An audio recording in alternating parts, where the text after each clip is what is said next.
The racing cyclists of Burundi are not afraid to take risks.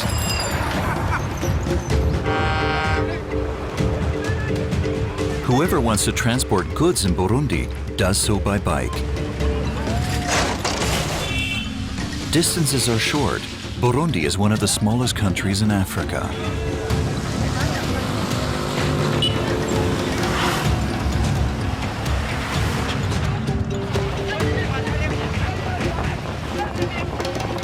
It's very dangerous and fatal for the cyclists to hold on to the trucks.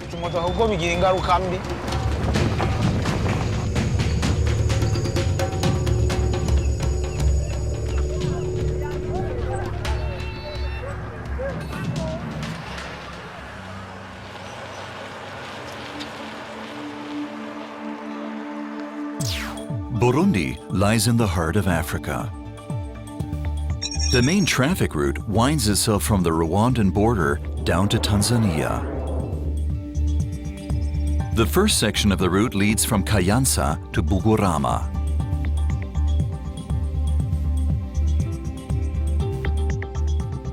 Burundi is poor, even though the land is fertile. On the northern plateau, mostly bananas are grown, dozens of different types. Bananas are the staple food in Burundi. At the outskirts of Kayanza, the biggest city in this region, the farmers sell them to middlemen.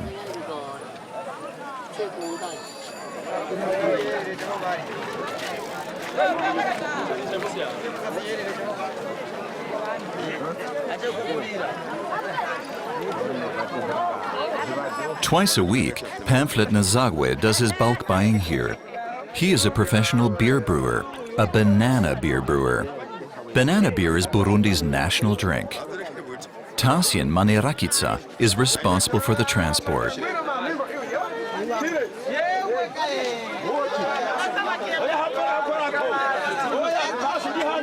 Farmer Pamphlet does not dare to cycle the loaded bike himself. Even if you're an experienced rider, you put your life at risk.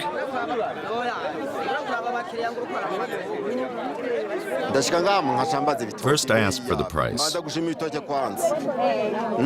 I buy 3 types, just 3. A sweet type of banana, a flowery one, and one that's less dear. Obviously, the mixture is important. The beer is supposed to be tasty.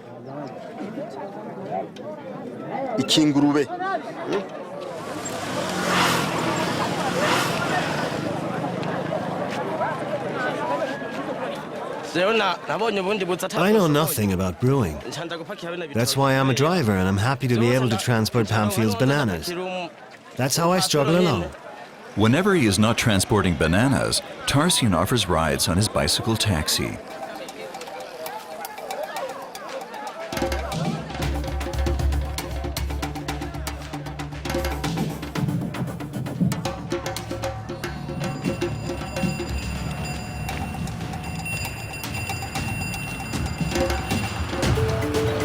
Tarsian has loaded 8 clusters onto his bike.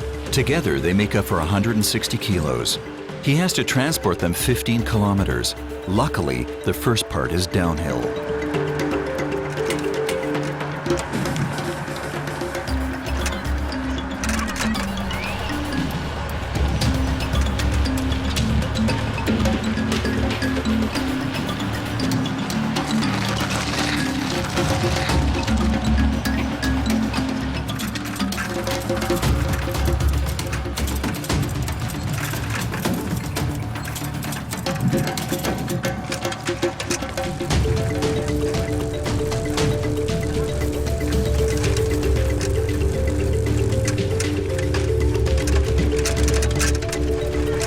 Kilometers from his destination, there is a long ascent. Now Tasian must really pedal.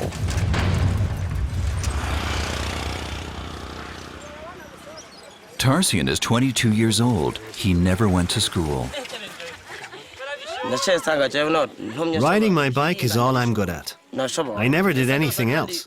I don't even want to, except if I found less tiring work. I definitely don't want to be carrying anything on top of my head like the women do. It's exhausting to pedal, yes, but carrying things on my head, no way.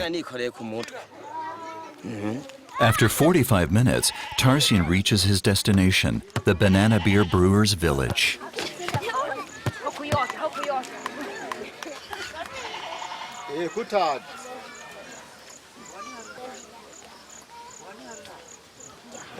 Burundi is one of the poorest countries in Africa. Owning a bike is worth a great deal here. But Tarsian must already support a wife and 2 kids in his early 20s.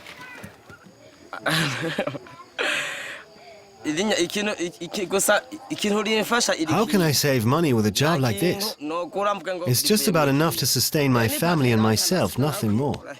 Look, I can't even afford new trousers. I am no dreamer.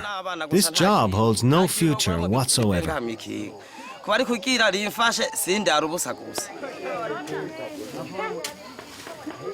Pamphil has been brewing banana beer, Umbubira, on the farm next to his house and is in for 15 years now.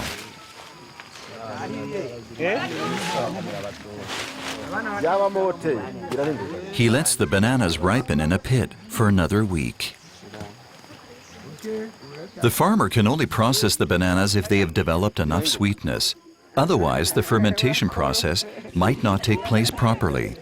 Bananas with a thick skin are especially well suited for producing banana beer.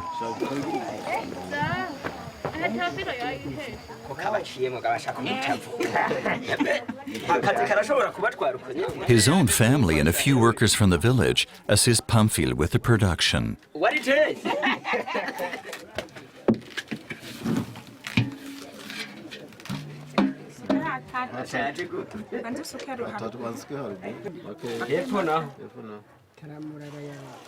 The workers use fresh, cleaned hay to help them squeeze out the liquid. The hay also creates Pamphil's banana beer's special flavor.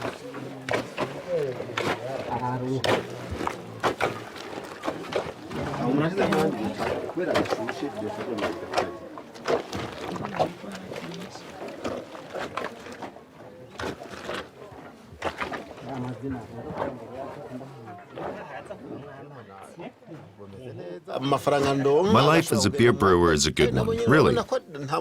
I make good money and I'm able to pay the workers' wages. I will never be rich, of course. I mean, we can't afford to buy new shoes and things like that. But I don't have to go around stealing things. The family has enough to eat, and we can send the kids to school. Nobody tells me what to do, and I don't need to go chasing after my money. I am my own master.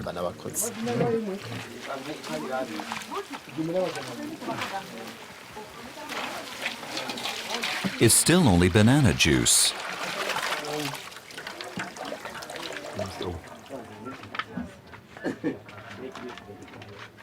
To turn it into beer, the liquid has to be stored for a few days. The brewer's yeast allows for fermentation. It takes 2 days for the beer to be right. 2 bottles of this and everything spins round. But right now it's unfermented. It doesn't make you tipsy. But the beer Pamphil serves in his inn does. He doesn't know the alcohol percentage. He never measured it.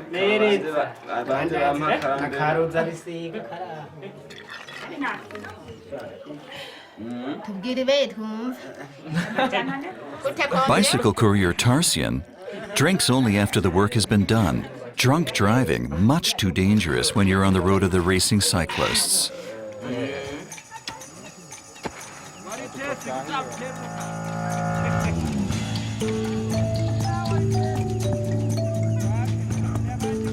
Here in the north, not only bananas are grown, but also coffee, tea, and rice.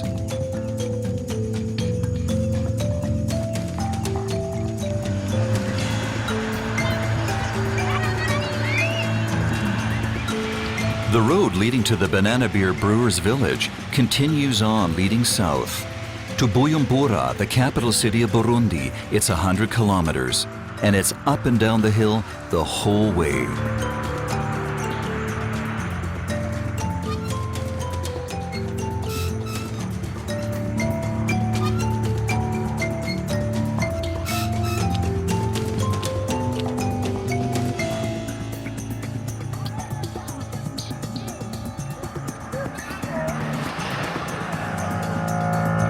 The road serves as a transit route between Rwanda and Tanzania.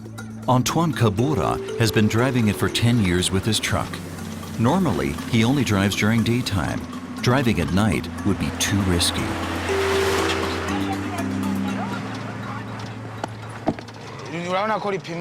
The roads are all right, but much too narrow, sometimes not even 6 meters wide.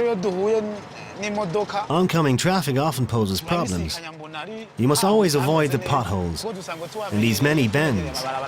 Luckily, I'm a good driver, but for a main road, it's definitely too narrow. Antoine arrives at Gitega, the second largest city of Burundi, with 45,000 inhabitants.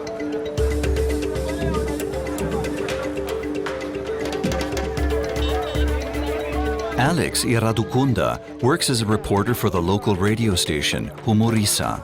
Her job is to report on the traffic, which primarily means the situation for the cyclists. Tell me, what are the difficulties? For us cyclists, the trucks are worse. They make life difficult for us.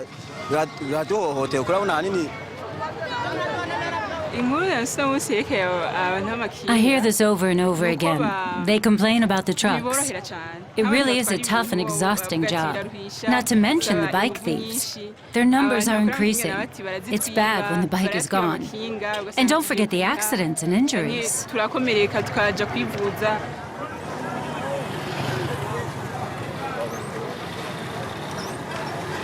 Gitega, situated in the center of the country, used to be the capital of the Kingdom of Burundi. It was also the administrative center at the turn of the century, from the 19th to the 20th century, when Burundi was a German colony. Today, the city is an important traffic junction.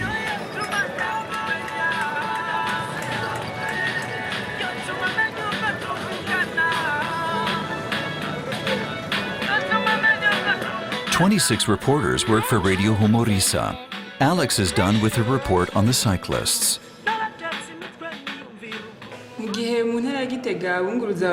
It's difficult for the cyclists here, even those just transporting other people. But for those who transport bulky goods, it's even more difficult. But they have no choice. Their wives and kids need something to eat.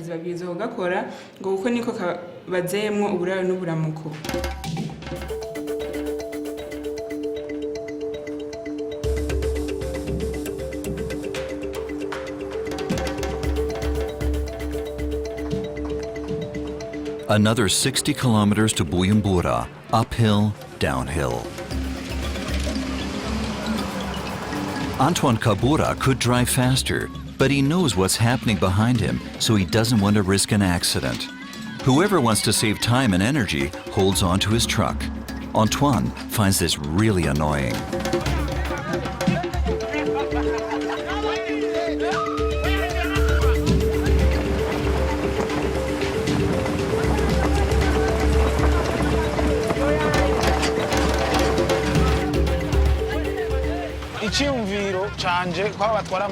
What they are doing poses a lethal hazard, not only for them, but also for us truck drivers. I often have to abruptly dodge due to approaching traffic or because of a pothole. The cyclists that are holding on to the truck can't see it coming. They're surprised by it and crash. Terrible. I often see it in the rear mirror.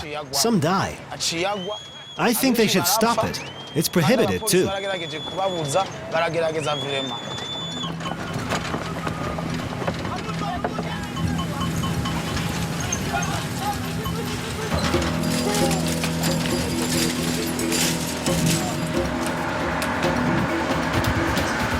Eric Nitzitunga has been transporting bananas from the north to the capital for 5 years. He fixed 14 clusters to his carrier. That's about 250 kilos, a lot, even by Burundian standards.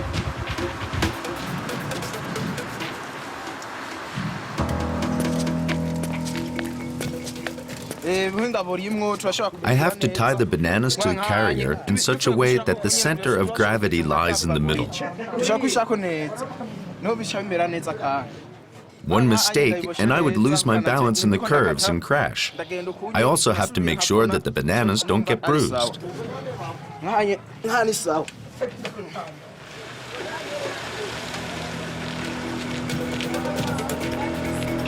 Even Eric can't resist the temptation to let himself be pulled up the hill. It doesn't always turn out well.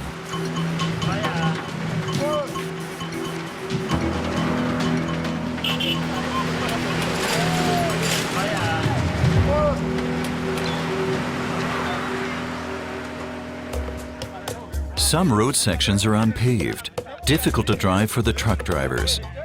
There are some drummers with their heavy instruments along the road near Gishora. Their destination is a nearby hill. It is considered the cradle of the Burundian art of drumming.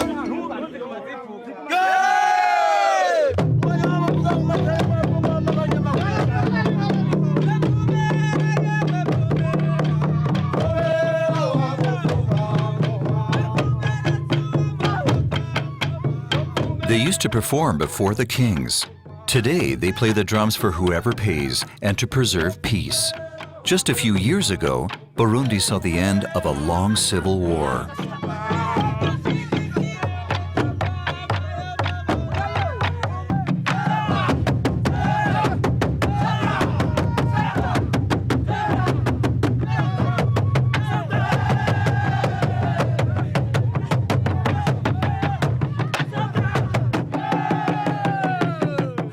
The 74-year-old Antime Baranspekave is the leader of the Gishora master drummers.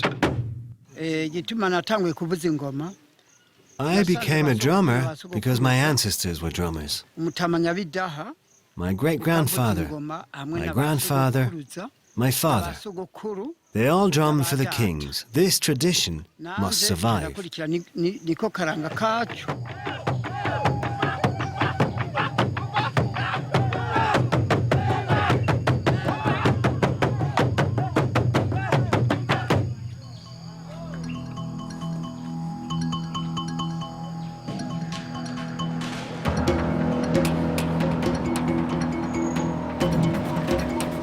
The police have been checking more often on the Burundi highway lately.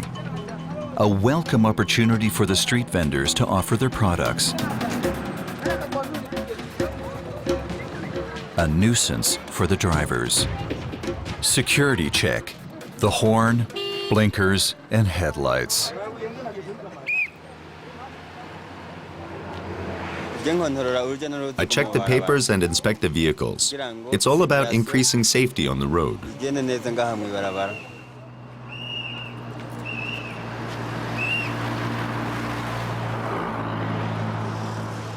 The officers also punish cyclists that hold onto trucks.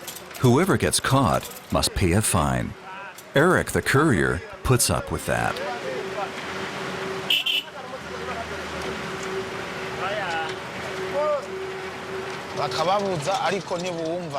I think the cyclists should really stop holding on to our trucks. Too many accidents happen because of it. It should be banned. The police should enforce it. Or the cyclists could fix a little engine to their bikes for going uphill.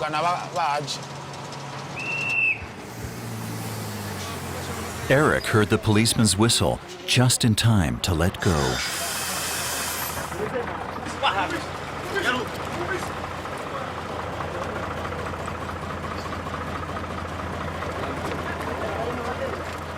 The Burundi government has almost doubled the amount of traffic policemen over the last years. Too many accidents occur on the roads in Burundi, also due to technical defects. But the main problem are the racing cyclists. More action should be taken against these cyclists holding on to trucks. It's simply too dangerous. It is prohibited, but they just won't respect us.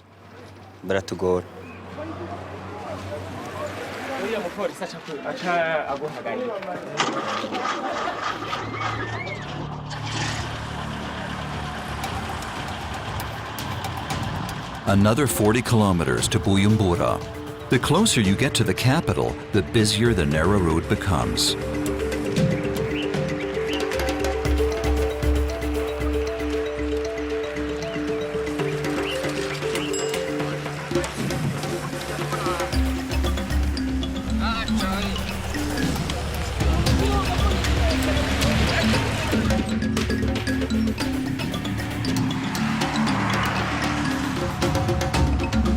The Kibira National Park, with its 400 square kilometers, runs along a small side road.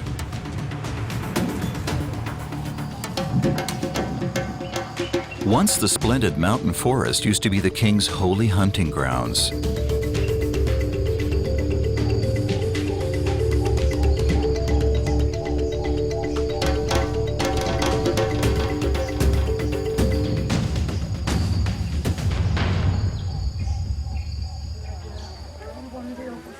The Batwa live in a small village close to the national park in Busikera. Up until a few years ago, the hunters and gatherers lived in the midst of the rainforest. In 2007, the government decided to transfer them to the area next to the main road. Viola Iduvimana is 40 years old and has 8 kids.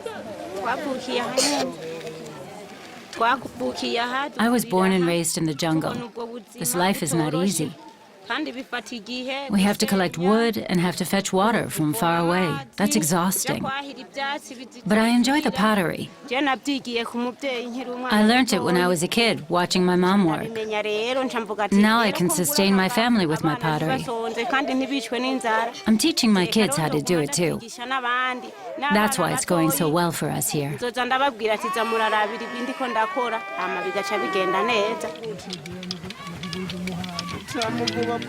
Next door, the men sit together and carve wood. They have lost their traditional hunting grounds since the resettlement. But being so close to the main road opens new opportunities for them and their families. They can now sell their carvings and pottery to travelers.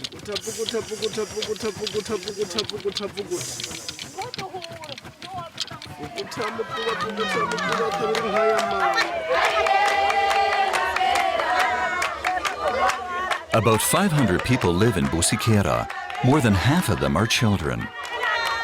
Apart from their handicrafts, the Batwa are farmers and breed cattle on the land they were granted by the government.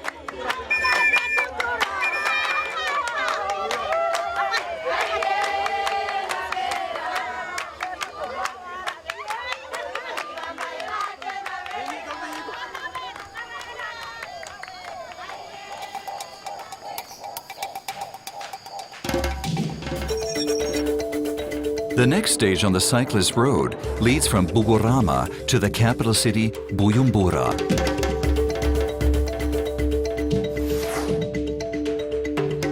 Already early in the morning, the first cyclists are on their way to supply the markets. The Bugarama cyclists are famous throughout the whole country. They transport the heaviest and bulkiest goods and are the fastest riders. Bugarama, situated at the southern tip of the Kibira National Park, is a traffic junction. 2 federal roads meet here and unify to lead to the capital of Burundi.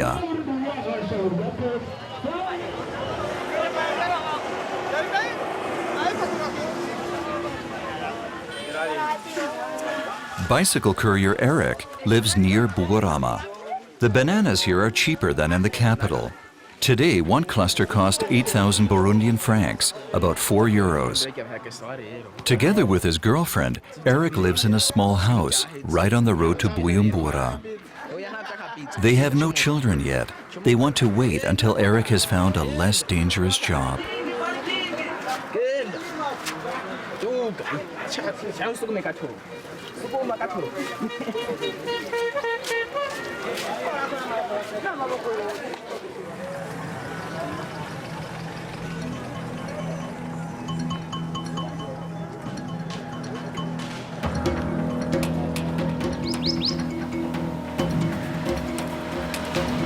The 200-kilo load literally pushes Eric downhill. He quickly reaches speeds of up to 60 to 70 kilometers an hour. He can't apply the brakes. His tires would burst.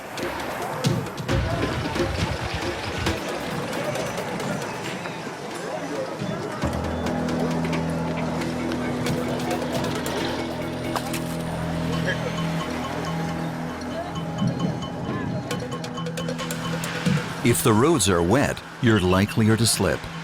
But since he can't apply the brakes, he must wait for the next descent. Until then, it's brace yourself and hope for the best.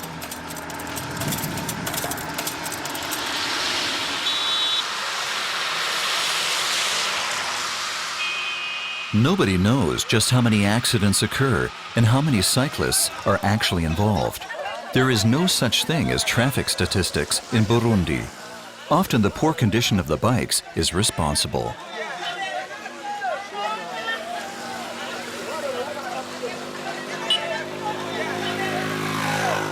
The last ascent up to Bujumbura is tough. Without help, no one would manage to move forward. And so a new profession emerged, the pushing assistant. The men earn 10 cents for the 15-minute tour.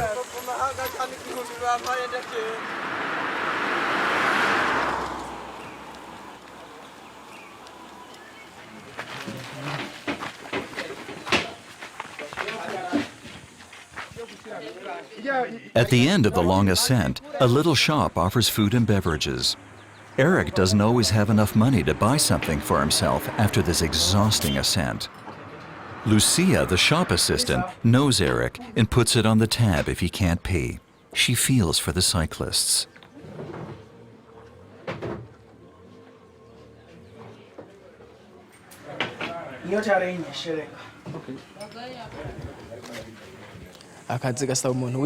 This work takes up a lot of energy.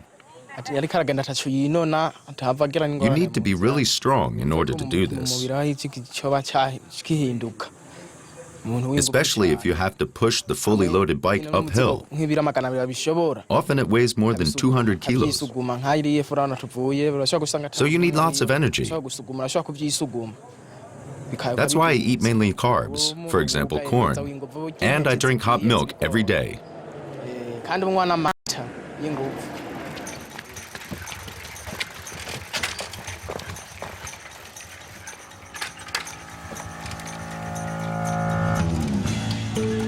From here to Bujumbura is another 15 kilometers, and it's only downhill.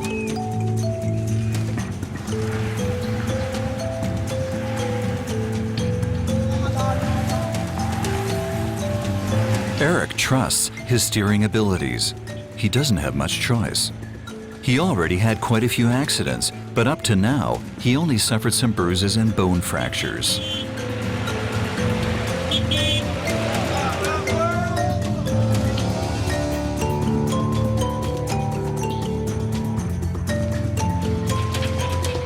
Arrival in Bujumbura. The cyclists have to push their way through the traffic of this lively metropolis.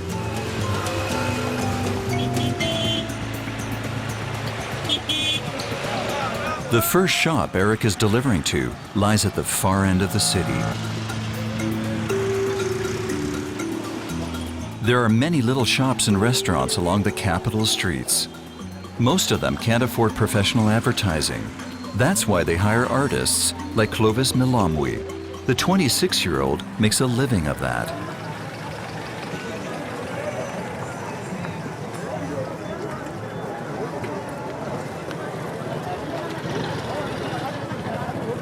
Au fait, normalement, moi, je suis un artiste peintre et je I'm an artist. fais pas.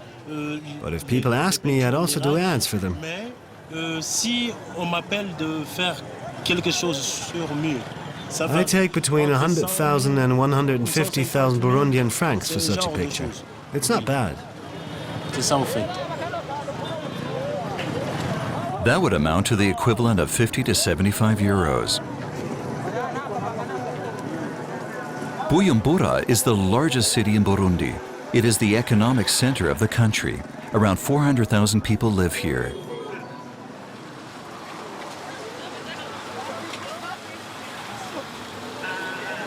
It takes a very specific technique to park the bicycle in such a way that it doesn't fall down with the 200-kilo load on it. 5 times a week, Eric delivers 2 banana clusters to the little shop. For each cluster, he gets 12,000 Burundian francs. That's 6 euros, 2 euro of an income remain.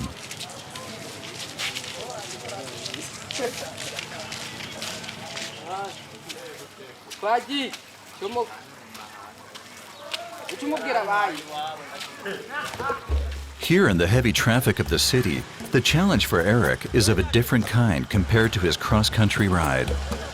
It's not about steep ascents, downhill racing, or the struggle with truck drivers and the police. The difficulty lies in maintaining the balance and being careful not to get hit by other vehicles, because then he'd fall.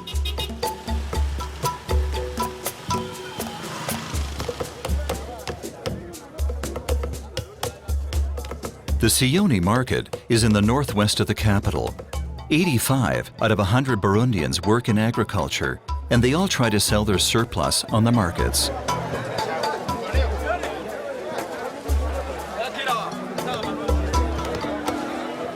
Since the main market in the city center burnt down in 2013, the number of traders and customers at the Sioni Market has doubled. One of the reasons being the government banning the street trade. Everyone had to turn to the remaining markets.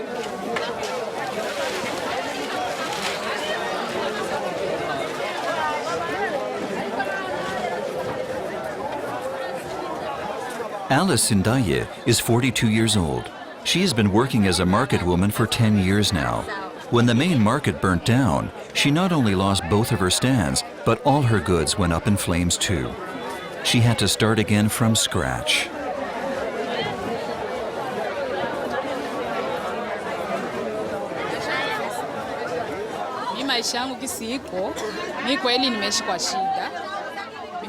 I have 4 kids and no husband. When the market burnt down and the hard times began, he just ran off.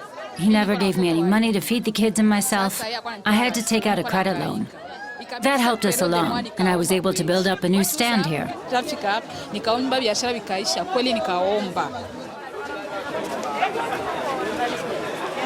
Eric delivers bananas to Alice as well. Today he is running late due to the rain. Normally he would get 15,000 Burundian francs for a cluster of bananas.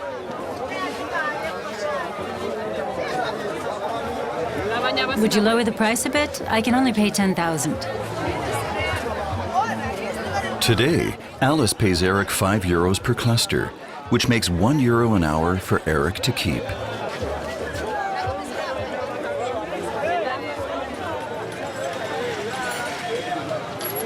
With the thousands of cyclists in Burundi, there is always something to repair or to patch. You'll find bicycle repair shops everywhere in Burundi, especially near the markets, where most cyclists deliver their goods.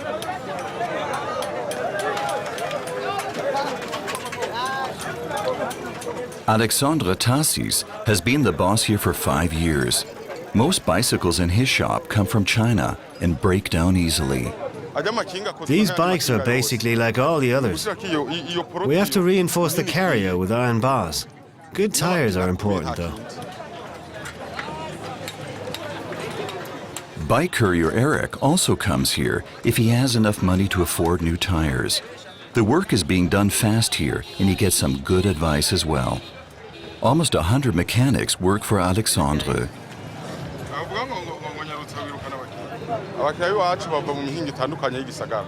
Some customers live nearby, but most of them come from far away.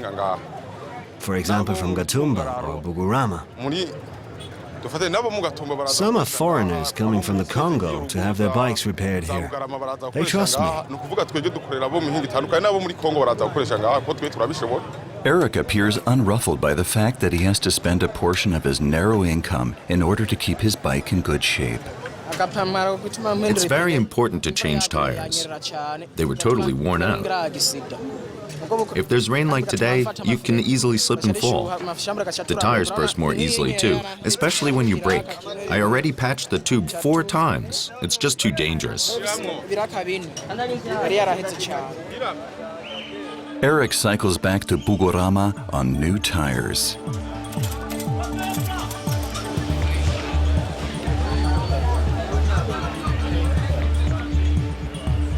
The Burundi racing cyclists have divided up the district.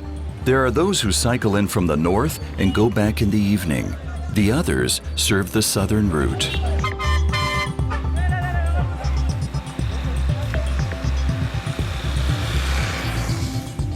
The Burundi Highway runs along the banks of Lake Tanganyika for 200 kilometers heading south, right up to the Tanzanian border.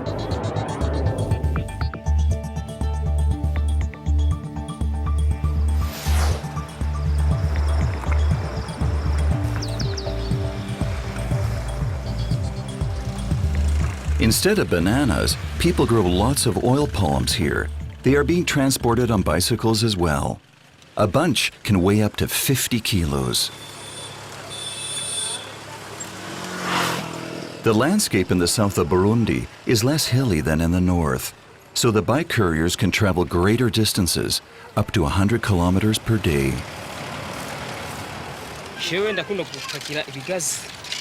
If I don't have so much to carry, I enjoy my work. Like today, that's fine. I'm bringing the fruits to a palm oil factory. I then load the filled oil cans and take them to the market, where they're sold.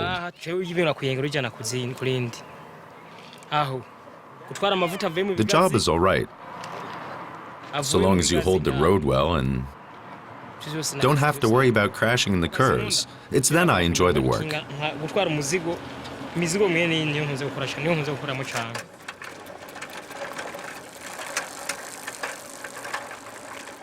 Faustin Dabazanye's palm grove is situated directly on the main road. Together with his son Patrick, he looks for ripe fruits, which he can later process in his palm oil factory, which is 10 kilometers away. Patrick is a gifted climber.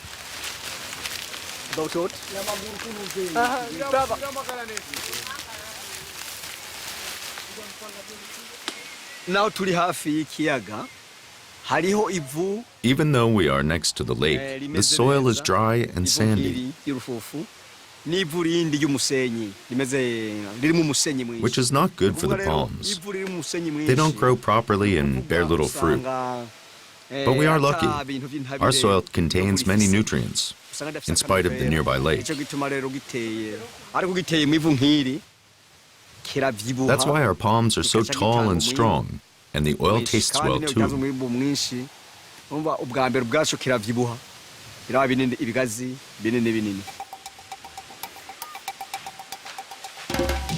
Only when the fruits have taken on an orange-red color are they ripe for harvesting and are easy to pick.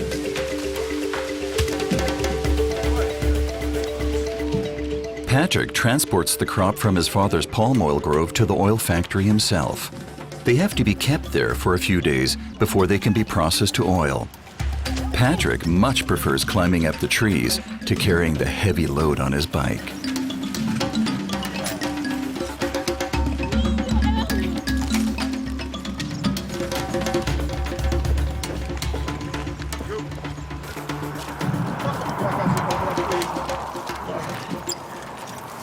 I still go to school, and I only do this in my spare time to earn some money. Later, I want to take on a proper job, but right now I do both. Work as a bike courier and study.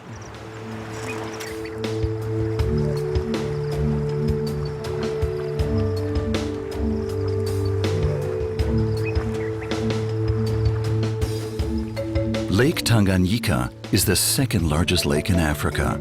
It shapes the landscape in southern Burundi. The riverbank is lined with little fishing villages along the road. Nyongabo slowly comes to life.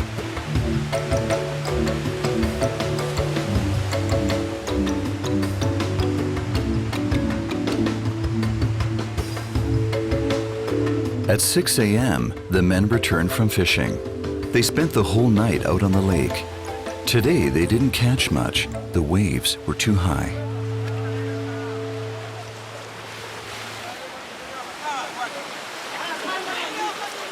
For a few years now, they are only allowed to fish every second week in order to protect the fish stock.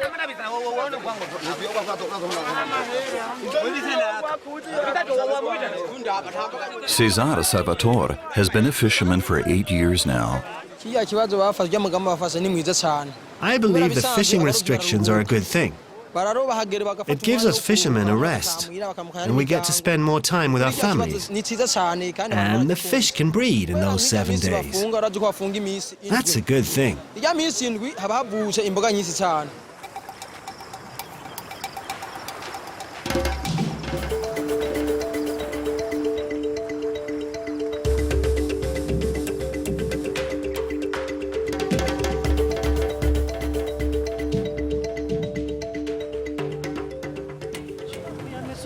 After school, Patrick earns some extra money working as a bicycle courier. He doesn't have to sustain a family, so he feels less pressure.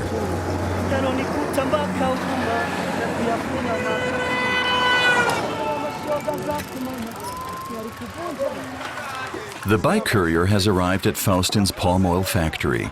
The production is in full process. The ripe fruits are loosened from the bunches and are cleaned, first of all.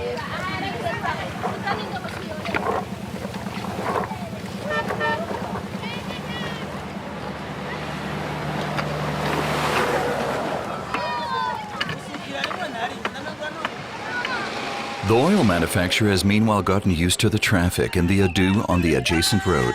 Faustin has been in the palm oil business for 3 years now.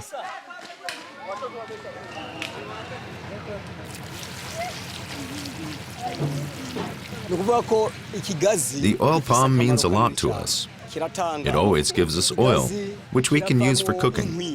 We use the palm fronds as broomsticks.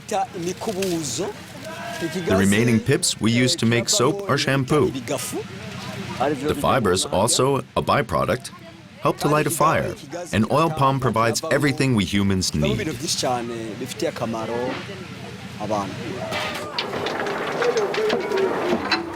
About 20 palm oil farmers have joined in a cooperative and operate the old squeezing machine together.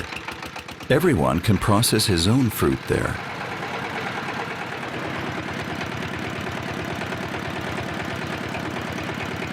Faustin is checking the production flow.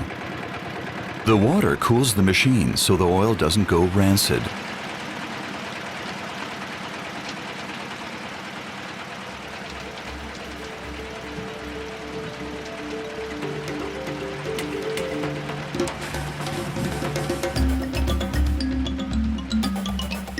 "20 families make their living from this. Their existence, as well as the economy of the whole country, depends on the timely deliverance of fresh supplies."